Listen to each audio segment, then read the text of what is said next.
New weekend is nearly upon us. April is nearly upon us. March? Did March actually happen? No, Okay, that's fair. It feels like it didn't. it never happened. Alright, so today is Friday, March 25th. I have moved the chapter 5-6 kind of combo homework and quiz to be due Monday, April 1st. So it's not an April Fool's joke. So I've delayed a little bit because, like I said, chapter 6 kind of just is part of chapter 5 and it's all mixed together. So I'm just going to make it one assignment and delaying it a little bit so we make sure to finish chapter 6 first. Yes? April 1st is not a Monday. It's currently. Whoops. I'll probably make it April 4th then. Thank you. I don't know why I thought, I guess first start of the week. My apologies. Other question? So the homework comes due Monday, then you do it. Yeah, I'm delaying it a week because, yeah, 5 and 6 are kind of just one chapter, so the two tie together. It's hard to make two separate assignments for them. So it's just going to be one assignment that covers both of them, and I guess you'll have 2 weeks to do it. And then we'll have 2 weeks of Eaton Thermo, and then we'll move on towards test 2, actually.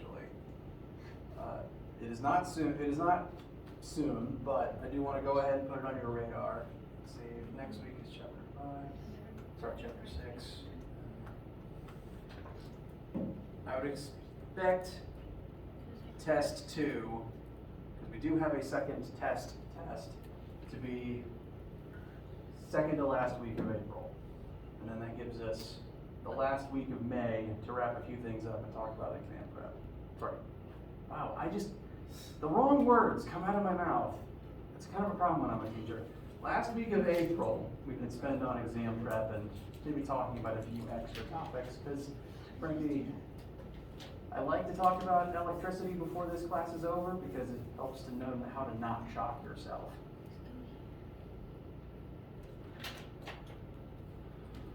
So, test 2 is coming up in about a month, just to keep on your radar. And then 2 weeks after that will be the final exam. For right now though, only main thing to keep in mind is the chapter 5-6 homework is going to be due April 4th, which is a Monday. Thank you for pointing that out. Any questions before we get started today?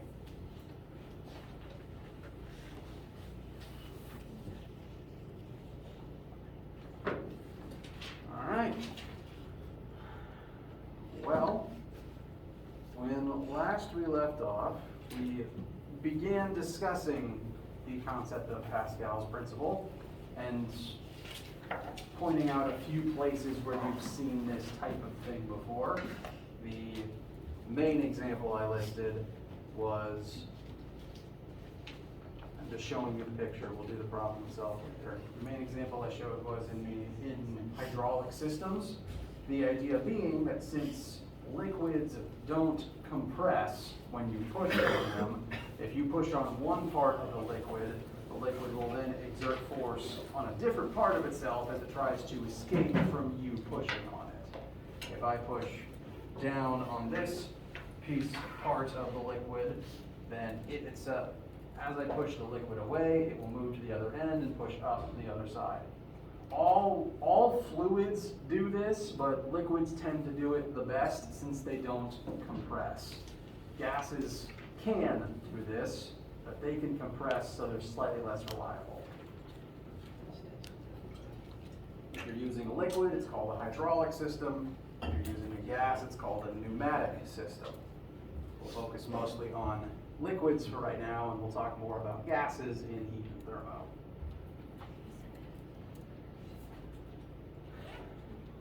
Want to pay a little bit of attention to the formula here. The name of this formula is Pascal's principle, and it says that if you exert force on some surface area of a liquid reservoir, as you are basically pushing that liquid away from you, it will then go on to exert a force on some other part of the reservoir divided by the surface area that force is applied over. For example, now this is a 2D picture trying to represent a 3D reality, so do keep that in mind. Each of these cylinders, these pistons, would have a flat two-dimensional surface area, the point where it touches the liquid. So this surface area, this force I apply here divided by this surface area would be equal to the force that the liquid exerts on the other piston divided by its flat 2D surface area at the point where it touches the liquid.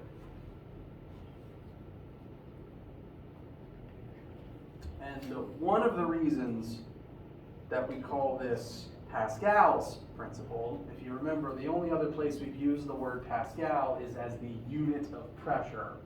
The metric unit of pressure is pascals. Pressure is defined as force over surface area. So this is really one pressure equals a different pressure. And that's why we call it Pascal's principle. It's literally comparing pressure to pressure, pascals to pascals.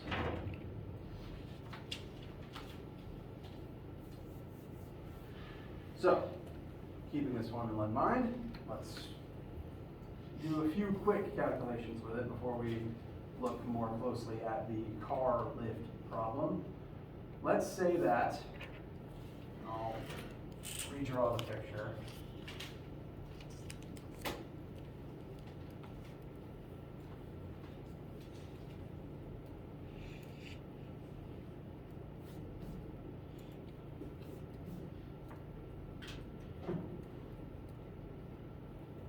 Let's say that we have a similar reservoir to the car problem. We're going to push on one part of the fluid contained in this tank, and that fluid is then going to press on a different part of that tank.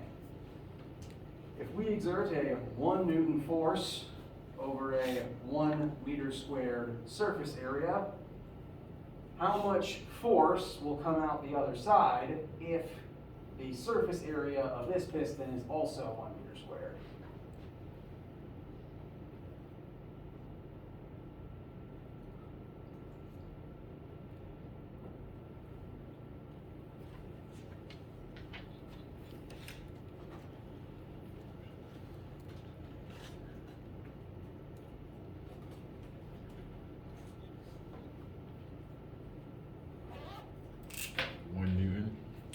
Correct. So F1 over A1 equals F2 over A2. If we exert 1 Newton of force over 1 meter squared, and the other area is also 1 meter squared, then we get the same force out that we put in. So it's literally just transferring the force from one side to the other. No change at all, just sending it through the tank to the other piston. Now, how does that change if the second piston has a surface area of 2 meters squared instead?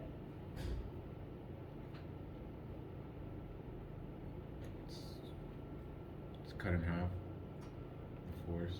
It's actually not cut in half exactly. It's a good first guess. So we got 1 over 1, because the original force and the original area haven't changed. We've just changed the second piston. Going to be equals F2 over 2. We want F2 by itself. We've got to divide both sides by 2. 1 over 1 is just 1. So F2 is 2 times 1. So the force we get out would actually be 2 newtons. By doubling the surface area of the second piston, we've doubled the force output. And what happens if you triple that surface area? Triple the force output. Triple the force output. Not a trick question. By increasing the size of this other piston, you literally get more force out of the other side. This is why this type of machine is incredibly handy. if you have the right ratio of surface areas here, a really small piston on this side and a really big piston on this side, this is just a machine that multiplies force. This is why one person pressing down on one cylinder can lift a car on the other side. I will talk about the downside later. But right now, just keep in mind, this is the great upside of this setup. This is the reason why humans use hydraulic systems. It's very handy. And lastly, what is the pressure acting on all of these pistons?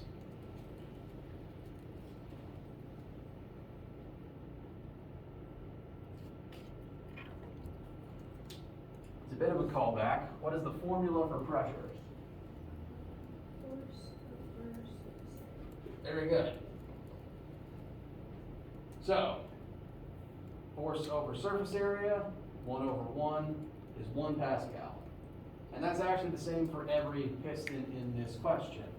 1 over 1 is 1 Pascal, 2 over 2 is 1 Pascal, 3 over 3 is 1 Pascal.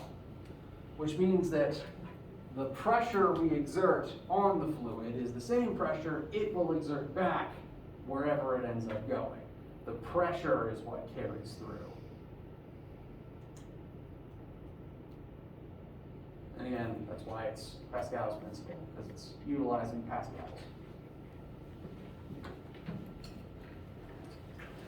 So, this is quick math to help get a handle on the formula. Let's now finally do the math for the real situation, the real hydraulic system that's going to actually lift that car. In this situation, the small piston has an area of 25 centimeters squared. The big piston, the one under the car, has a surface area of 2 meters squared. How much force would you need to exert in order to lift and hold in place a 650 kilogram car? I'll give you guys a couple of minutes, work on your own or work with your classmates, see what you think, see what roadblocks you encounter, and we'll talk about it in a minute.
Alright, so we're comparing force on one side to force on the other.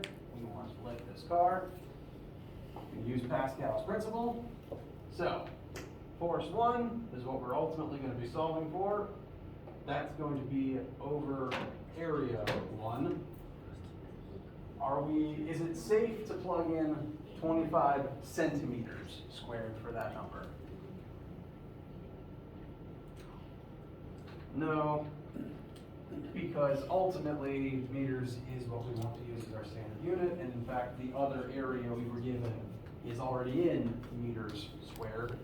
So we can plug in area 2 just fine, but centimeters squared is not technically legal, so we need to convert it into meters squared. There is a small hiccup that can occur here, something to be on the lookout for.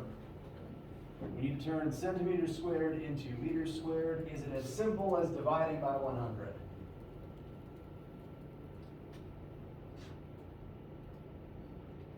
At least one person shaking their head, no.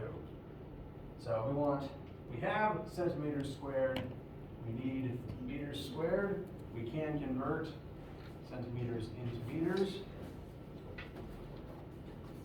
But if we just use the conversion one time, that doesn't cancel the centimeters squared part.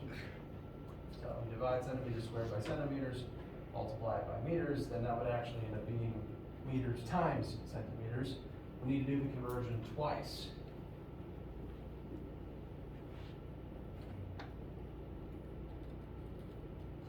That cancels both of the centimeters and replaces them both with meters. So the actual area we need to plug in is not 25, nor is it 0.25. It is 0.0025.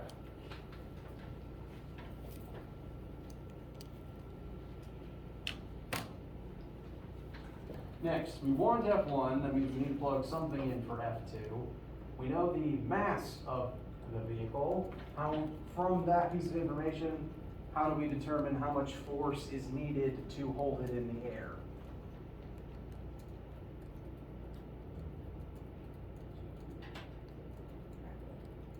Very good. We have to determine its weight.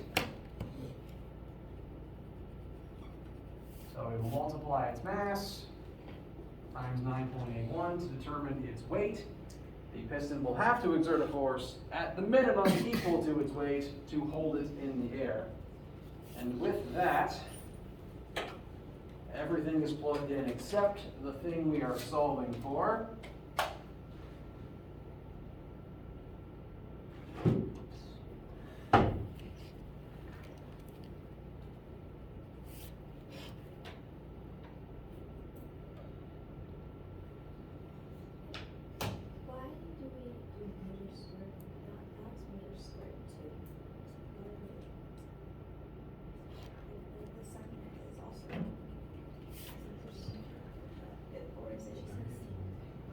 So the 2 was already in meters squared. The 2 was in the unit we wanted.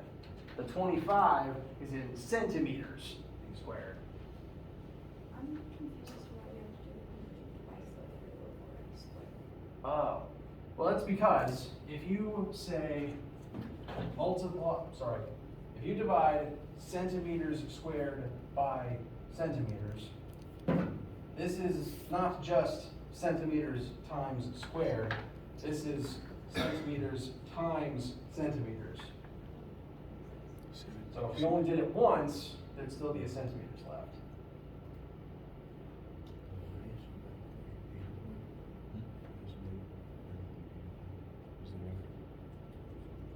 That happens really any time a unit is squared or cubed. You have to, if you have like meters cubed, but you need centimeters cubed, you have to convert the same number of times as there is. I stumbled over my own tongue there. Squared, cubed, if you need to convert something with one of those in it, you have to make sure to complete it for the entire number that it is to the power of. Otherwise, it'll be incomplete and your answer will technically be wrong.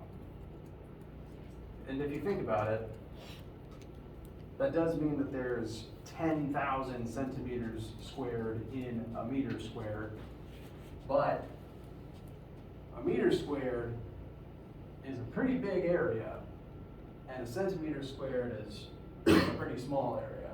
So it would take 10,000 of these to fill up an entire meter squared. So that's why.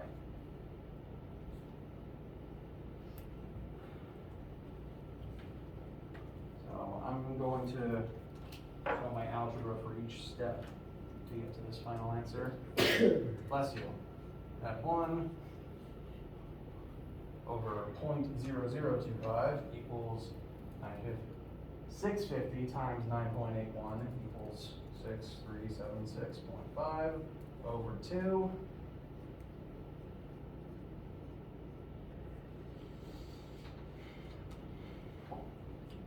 Divide that by 2 is 3,188.25. And now we're going to multiply at both sides by 0.0025.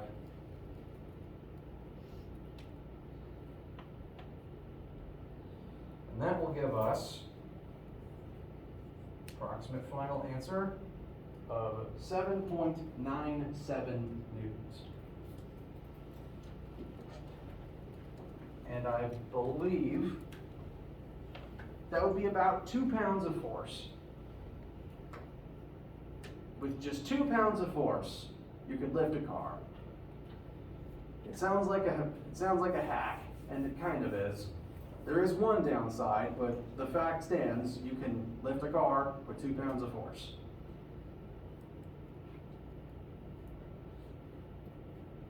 Cool? All right.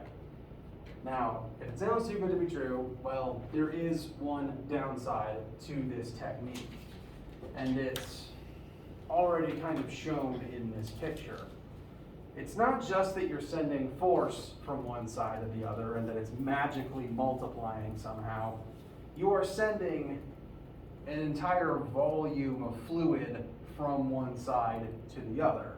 If you push a gallon out of one side, 1 gallon is now on the other side. So it's not really the force that you're sending over and multiplying, you're actually sending volume of liquid over from one side to the other. And this cylinder is a lot narrower than the other one. Literally has less cross-sectional surface area. So in order to send, if you wanted to lift this car up, 3 meters, you'd have to fill a 3 meter tall cylinder, big cylinder with a 2 meter squared cross section. You have to fill that entire thing up with fluid. The same height of cylinder on the other side, if it has less cross-sectional area, if it's a narrower tube, that does not have the same amount of fluid in the same height of tube. It's comparing, I actually don't have a prop for this one.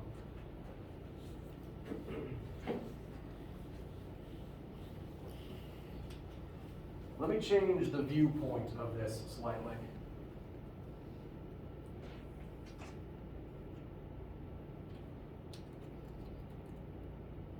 We're looking at this from above now. If both of these cylinders were 3 meters tall, emptying this cylinder will not fill the other one. Which means that this cylinder needs to be many, many, many times taller to contain the same amount of fluid. And that means that you would have to push hard enough to completely empty that incredibly tall cylinder so that all the water would flow over here. So, in an attempt to show that on this picture, we didn't use this in the formula, but it does show that in order to lift the right side by this much, you'd have to push downwards on the other side by a lot more. If this has twice as much surface area, you'd have to push down on the other side twice as far. So, considering that with the numbers we used, this side is much, much bigger than the other one, the tube on the left has to be incredibly tall, and you have to push the piston all the way down to move anywhere near the correct amount of fluid to the other side. And so the volume of fluid you're moving is the same from one side to the other. You've just done it in a way that it doesn't take a lot of force, but it might take a lot of time. And you'd have to run lots of length of pipe to carry the fluid from one end to the other, which is the downside of hydraulic and pneumatic systems. pipes run everywhere and you have to contain all the fluid in them, and heaven forbid if any of them leak. But when they work, pretty cool. Lift a car with 2 pounds. Questions so far?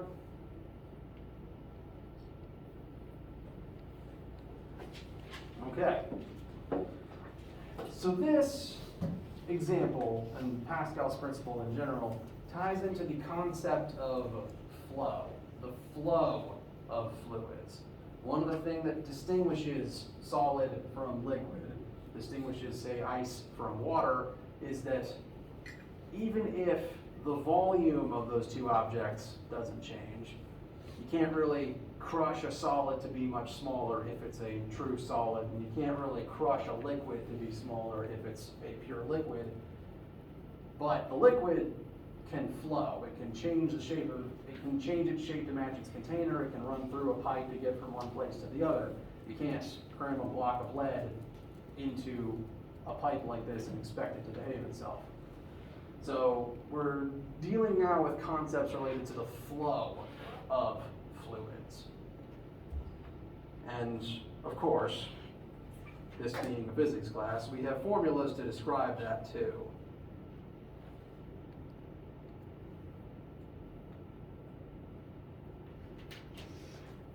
So this is the next most relevant concept, the next formula in the list of concepts related to the flow of liquid or fluid from one place to another.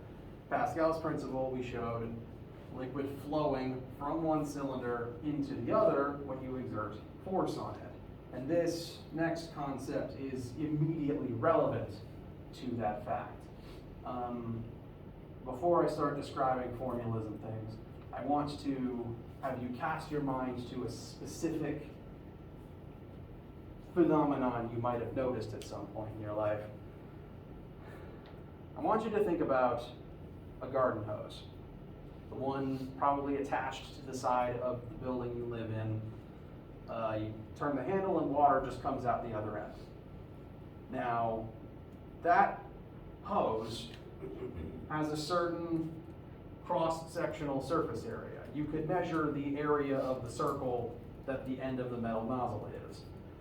That area determines how much liquid can actually come out of the hose every unit of time. If the hose is physically smaller, literally less liquid can come out in a small amount of time. And the bigger the opening, the more liquid is able to come out.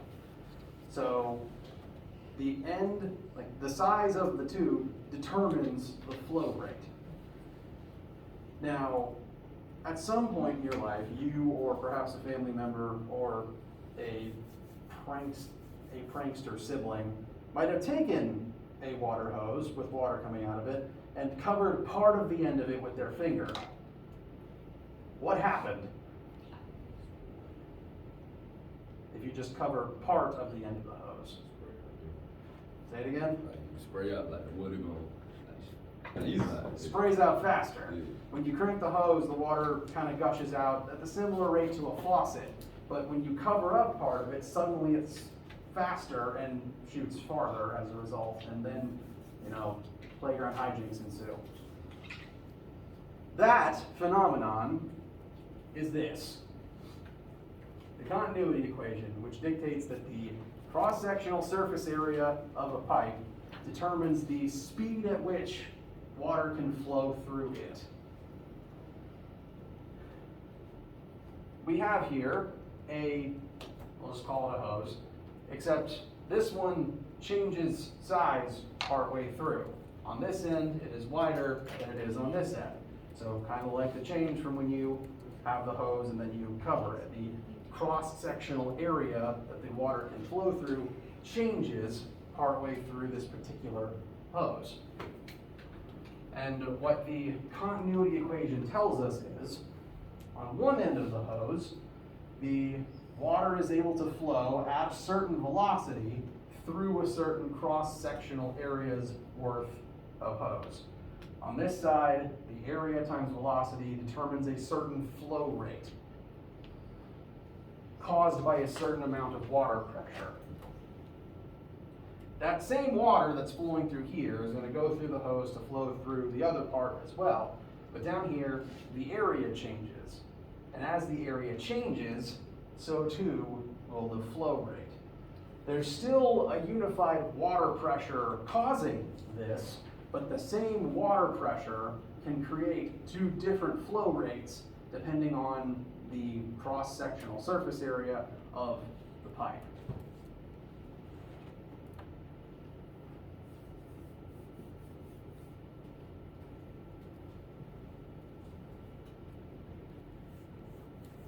Questions so far?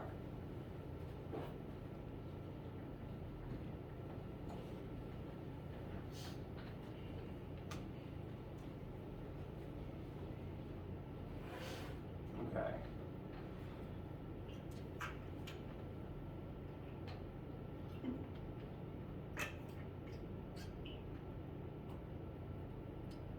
So, I mentioned the example where you put your finger over the end of the nozzle in order to let the water exit at a higher velocity and shoot farther.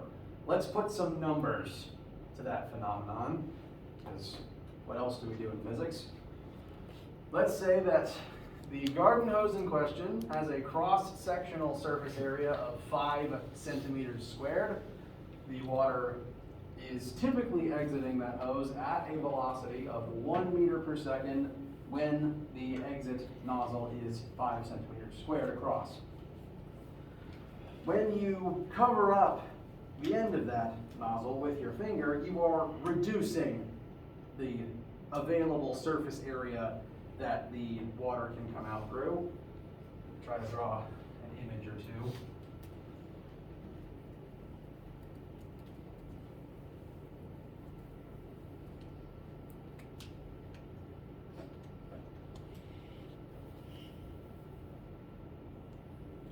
So, this is the original opening, and it has an area of 5 centimeters squared.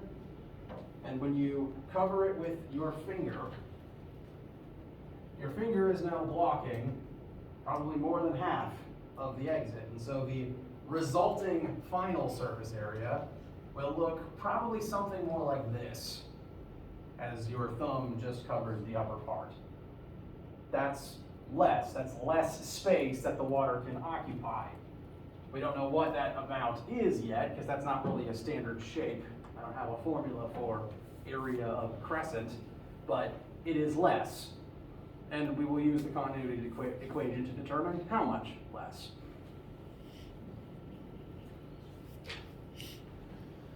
So in the beginning phase, the exit velocity is 1 meter per second. In the final phase, we don't know area 2, but we do know that its final exit velocity is 5 meters per second.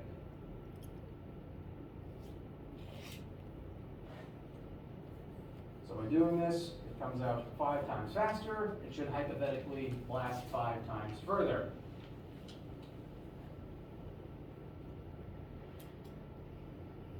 So, what then should the resulting cross-sectional surface area of the hose nozzle be in this situation? How much of the hose nozzle is still uncovered?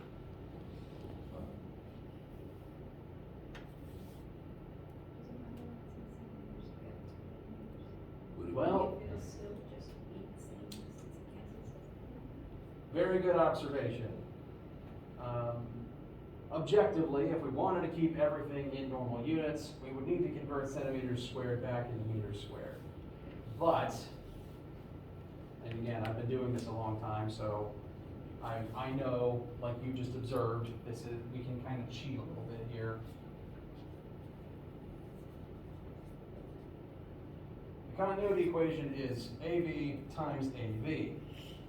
Therefore, as long as it's the same units on both sides, we can actually use whatever unit we want. If we plug centimeters squared in here, we'll get centimeters squared out on the other side. As long as the units match, it's legal in this case, since it's just two halves that are entirely multiplication each. Centimeters times meters per second equals centimeters times meters per second. They all just cancel out. So, objectively, in the case, if you wanted to be absolutely thorough, good scientists, we should convert it, but good observation, we don't have to right now. So, I'm going to opt not to, for the sake of time and simplicity. On the initial side, 5 centimeters squared times 1 meters per second area. Wait, I got that backwards. Area of 5 centimeters squared, velocity of 1 meter per second. And then on the right, area 2 will be an unknown number of centimeters squared. That's the caveat to this trick. We put centimeters squared in, we're going to get centimeters squared out. So if, say, this was an achieve question and it gave you centimeters squared, but the final answer was expected in meters squared, you'd still need to convert at some point. Because it specifies what unit it wants your answer in. So unknown centimeters squared times 5 meters per second. So how many centimeters squared of the nozzle is still uncovered? 1. It's just a ratio of 5 times 1 equals 5 times 1 on each side. If you cut the surface area down by 5, you will multiply the velocity by 5. And you don't actually even have to cover the nozzle with your thumb to observe this fact. Even like if you have an actual like hand nozzle attached to the hose, or frankly even most shower heads actually, they have a certain amount of exposed surface area depending on what setting they're on. Most garden hoses and most shower heads have different settings, and if the water's coming out slower, then more holes are open, that's more surface area the water can escape through. But if you turn them up to higher settings, where the water just comes out faster, then that reduces the number of openings that the water is coming out of. You can examine this on your own shower head, your own garden hose if you want, but the faster settings always have fewer of the openings in use. Usually the slowest, least pressure setting has the most openings currently in use for that setting to work. So, again, another thing you've seen before that we just put numbers to. Questions, comments, concerns, etc.?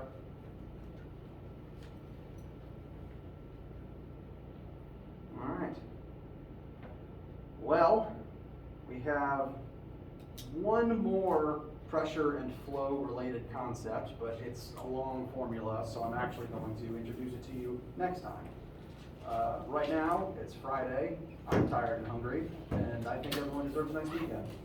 So unless you have any questions, or even if you do have questions, we can break here for the day.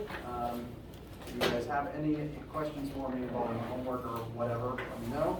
If not, have a nice weekend.